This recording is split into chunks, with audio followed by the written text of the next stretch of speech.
Hey, welcome back to the Permission Statement. I am Johnny X-Ray, and I am your host. So, as I have seen other people post in their videos, at times your platform may come under attack, especially when people seek to hide the truth or they're desperate to do so. If they don't like the information, they can report it as however they feel. And unfortunately, sometimes rather than really honor the constitutional part of the platform, Google or other platforms may just kind of be like, yeah, here, do this or that. And you have to go through the appeal process. As stated before, I declare under penalty of perjury that what I say here is the truth. I mean, I put forward the police reports, the photographs, and things of that nature. So what it does for me is just means I have to expand the platform, which is what I do. Or I'll go analog, which that means leaflets and, word of mouth, public, utilizing other people's platform. It doesn't stop.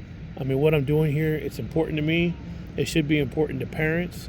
It should be important to fathers. It should be important to mothers, people's in recovery, people that have a belief in the public trust, and those that are put in positions to have and hold the public's trust and that responsibility.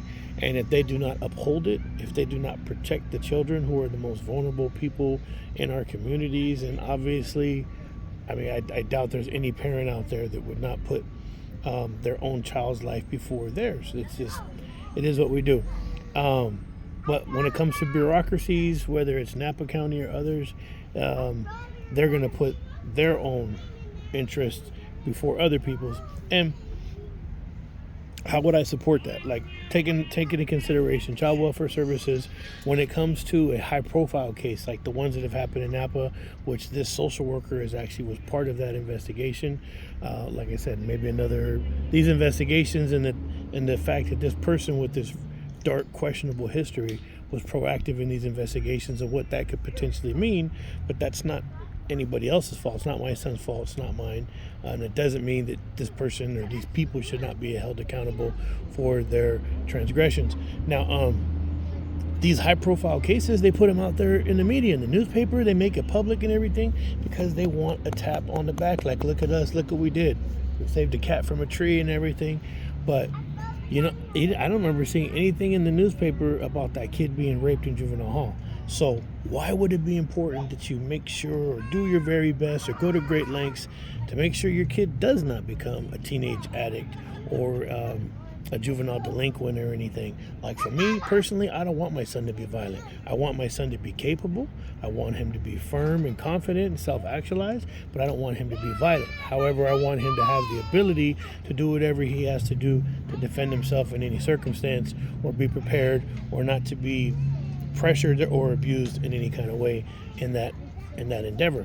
But I don't want him to be violent. So by raising my son not to be violent, to be kind and everything, I have to keep into consideration that if he ever found himself in trouble or in the wrong crowd, and all it takes is that one circumstance or the influence of bad friends, like, come on, let's go do this, and your child can be wrapped up in the system just like that.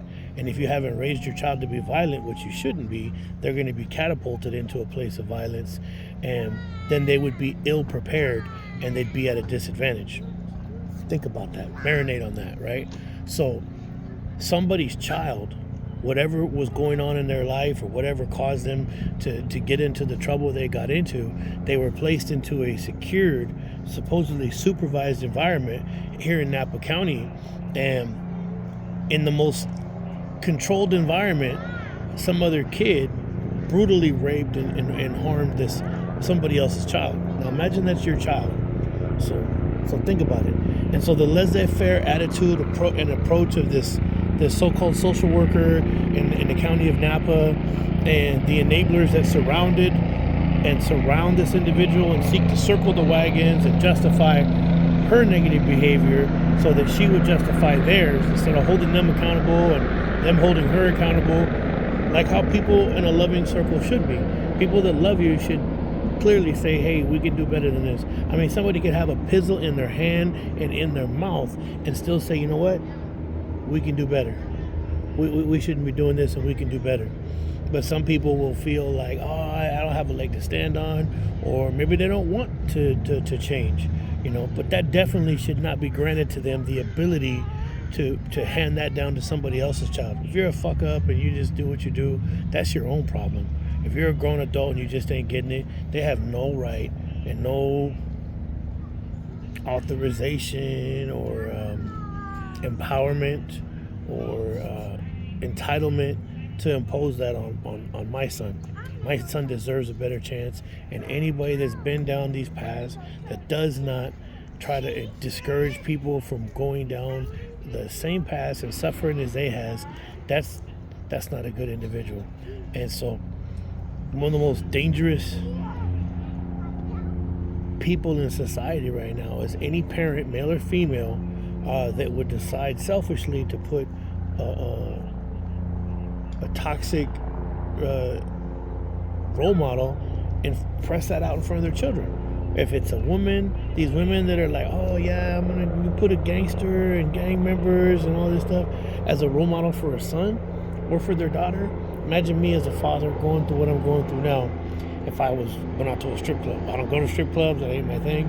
But if I did, and I met some like entertainer, stripper, whatever you want to call her, I don't care what the title is, and maybe she has a substance abuse problem, Oxycontins or whatever, but she's just so hot and so beautiful, and she does just about anything and meets any desire they want or need.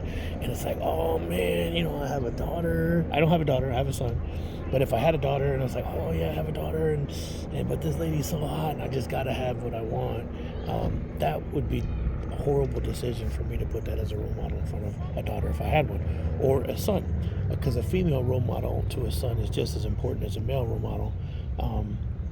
For a woman to pick a man that's not a gang member, that's not an active gang member, because there's people that get it and they move through life and they change, but people that will still brag and gloat about being actively involved in that, and it's like that's not a good person. Anybody that's a parasite that would combat and go to war with their own culture and try to play it off as anything other than toxicity, that's not a good person to put in front of your child. But people will give themselves permission, and they will encourage it, whether it's the music or the stupidity of the people in your circle, the toxic friends, the Maricelas and the Ales and the Helens that do all this stuff, and they need somebody to like justify their behavior. And so what do? That's what the Jessicas do. They pick these people and they all encourage each other's behavior and justify it, and it's a sick friggin' circle. And anybody that calls it into questions or says that we can do better, they immediately get targeted as the enemy. But I'm gonna keep pulling the covers back. I'm just getting started, so I'll be here. Do what you gotta do.